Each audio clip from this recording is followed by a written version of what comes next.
Hello everybody and welcome back to the channel. My name is Voiddyn and today we're going to be talking about Pokémon TCG Pocket. Pokémon TCG Pocket is a little bit different from your normal game, as Pokémon TCG Pocket is more or less a simplified version of the Pokémon trading card game that's built for collectors and players alike. So if you're a huge fan of the Pokémon trading card game to just collect cool cards or simply want to battle it out, then this game will have something for you.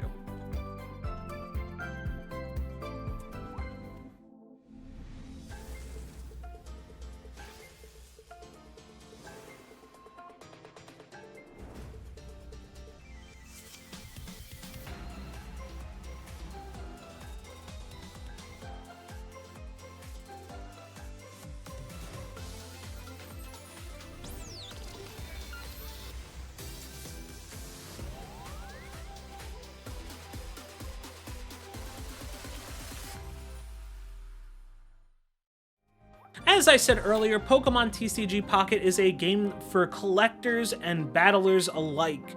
If you want to play the coolest meta decks, there's something there for you. And if you want to collect some of the coolest looking cards, you have the best way to display them to your friends. So let's go over it.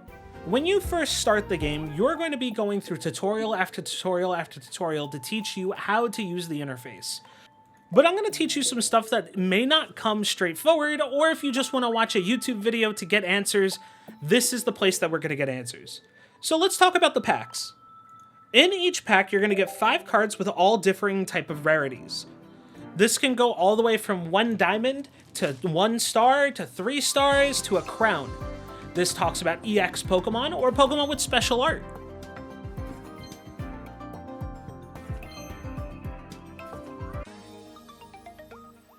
Usually to get more packs, what you would have to do is you would have to wait 12 hours. There's an indicator in the game that'll tell you as soon as you open your client how much time you have left to wait before you open.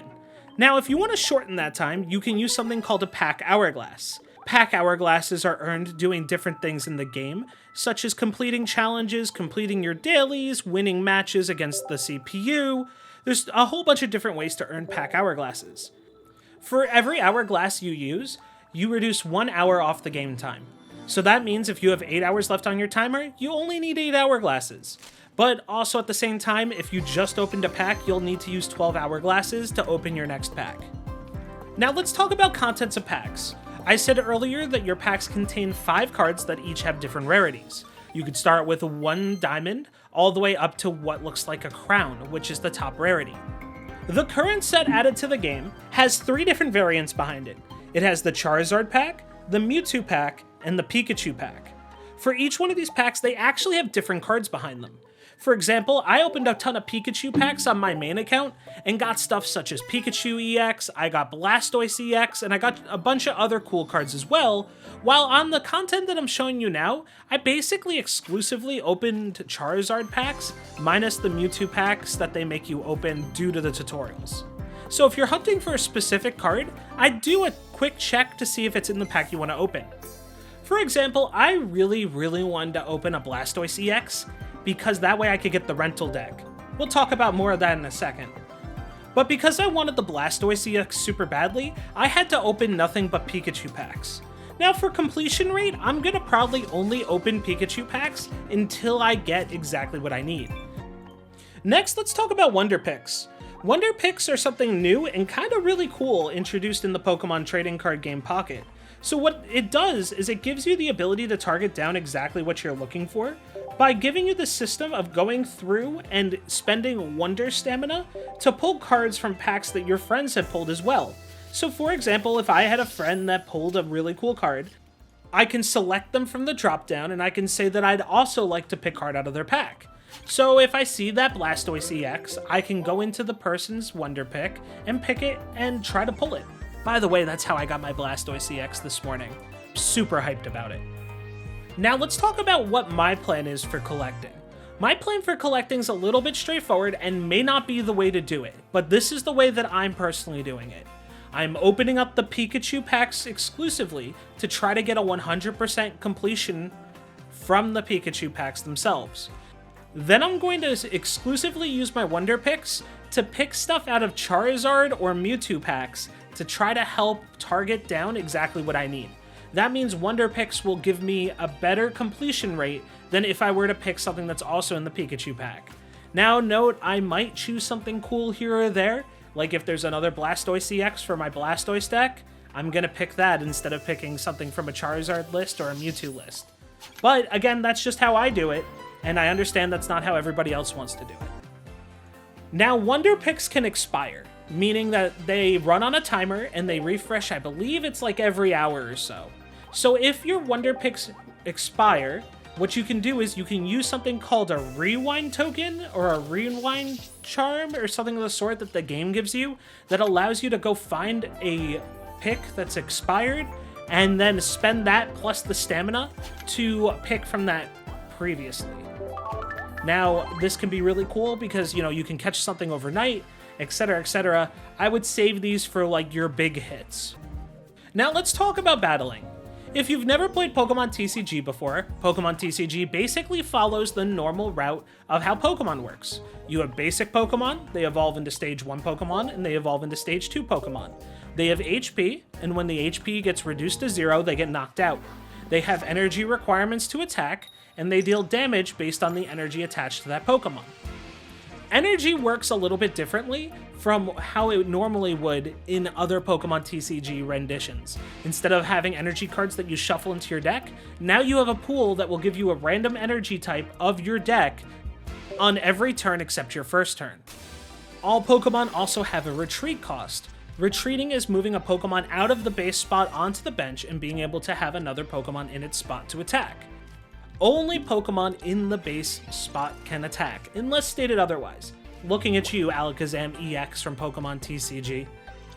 You can't evolve a Pokemon the turn that it's put down, but you can attack with it the turn that it's put down, as long as it's not your first turn. We also have items in supporter cards, items you can play as many as you'd like, and supporters only one per turn. For example, Professor's Research in Pocket lets you draw 2 cards. Sabrina, on the other hand, lets you switch your opponent's benched Pokemon into the active. By the way, that's a really good ability. Your turn's normally going to go like this. You'll draw your card for a turn, you'll attach an energy out of your pool if you have any, and then you'll attack. When you attack with your Pokemon, you end the turn.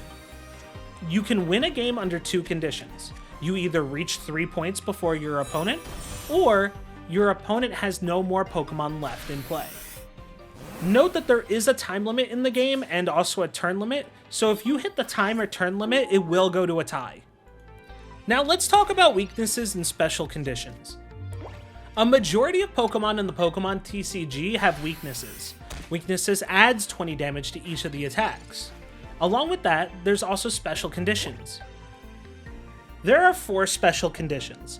There's poisoned, burned, asleep, and paralyzed. Poison Pokemon take 10 damage during each Pokemon checkup, which is considered in between each turn, and poison can stack with other special conditions. Burned Pokemon take 20 more damage during each Pokemon checkup. The player whose Pokemon is burned flips a coin during each Pokemon checkup. If it's heads, the Pokemon recovers from being burned. If it's tails, the Pokemon stays burned, and burn can also stack with other special conditions. Asleep Pokemon can't attack or retreat, and the player whose Pokemon is asleep flips a coin during each Pokemon checkup. If it's heads, the Pokemon recovers. If it's tails, it stays asleep. Paralyzed Pokemon cannot attack or retreat. After its owner's next turn, it recovers during Pokemon checkup. And finally, confusion. When a confused Pokemon attacks, the owner must flip a coin. If it's heads, the attack works normally, but if tails, the attack doesn't happen and the turn will end. Note, asleep, paralyzed, and confusion can't stack with each other. If one of these special conditions is applied, it immediately replaces all the others. Now, you can also remove special conditions in certain ways. You can move a Pokemon to the bench, since only active Pokemon can have special conditions applied to them. If an active Pokemon returns to the bench by retreating or any other way, it can recover from all special conditions. Special conditions are also cleared when the Pokemon evolves. If the Pokemon evolves, it recovers from all special conditions. finally, the last thing that I should bring up is that if you plan to play with EX cards, understand EX cards are very valuable because not only are they very strong and have high HP, but they are also worth 2 points. Now on to deck building. Deck building's a little bit weird for me in the Pokemon TCG Pocket right now because I don't really know what the metagame feels like. So what I've personally been doing is I've been using rental decks. Rental decks are a feature that lets you borrow a deck that's based around a certain theme. If you pull a Charizard EX, you'll unlock the Charizard EX rental deck. So I've been bringing that into solo matches and really crushing the beginners, as well as Mewtwo EX. Mewtwo EX, I believe, was the first or second EX that I pulled. So if you're like me and you're kind of stuck on what a deck is supposed to look like, consider using rental decks first to get a feel for the game. But let's say you're a little bit stubborn and you're like, I want to build my own deck. So I'll give you some advice. When building your own deck, consistency is key. Your strongest cards you want to see 4 of, or 3 of if you really need to cut some space, or you don't actually own all the cards. So cards that help you be consistent are stuff like Pokeball, stuff that lets you draw cards like Professor's Research, and strong cards that let you do interaction like Sabrina. Honestly, I think Sabrina's one of the strongest cards in the format, and I'd be surprised if not every single deck is at least running for Sabrina. It's the equivalent to Boss's Orders in the Pokemon TCG normally. Now, there is no downside to drawing out your deck, so because of that, draw is king. The more draw cards you're able to play, the more of your deck you can see and the more consistent it is. Just remember, you can only play one supporter each turn, so, you know, kind of feel around with it. Professor's Research seems to do a good job right now, but as I take a look at more cards, I might have a different deck tech for you guys coming up soon. The last thing I'll bring up is the very specific part about the energy pool. Energy pools are a little bit weird. They are random, so whenever you pull an energy out of the energy pool, it is not guaranteed to be the type that you need. You will always see the next energy type you're going to pull out, but if you're going to play with more than one energy type, understand that it's random. Certain cards like this can circumvent it. I believe Brock does, but just understand that as you add more energy types, the decks become a little bit harder to play. So to sum it all up, my suggestion would be play rental decks, get an idea of what type of playstyle you like to play and what are some of your favorite cards. Then go from there. And I believe that's it for this video today, guys. This is just a very early start to Pokemon TCG Pocket. If you enjoy this type of content and you want to see some sort of gameplay, feel free to give the channel a like and give a thumbs up to this video. Maybe leave a comment and say you want to see more. As a special treat, I recorded a full hour of gameplay of me playing the game, so what I'm going to do is I'm going to leave this up and I'm going to post all my pack pullings. So enjoy the rest of the video, guys. Have a great day, and bye-bye.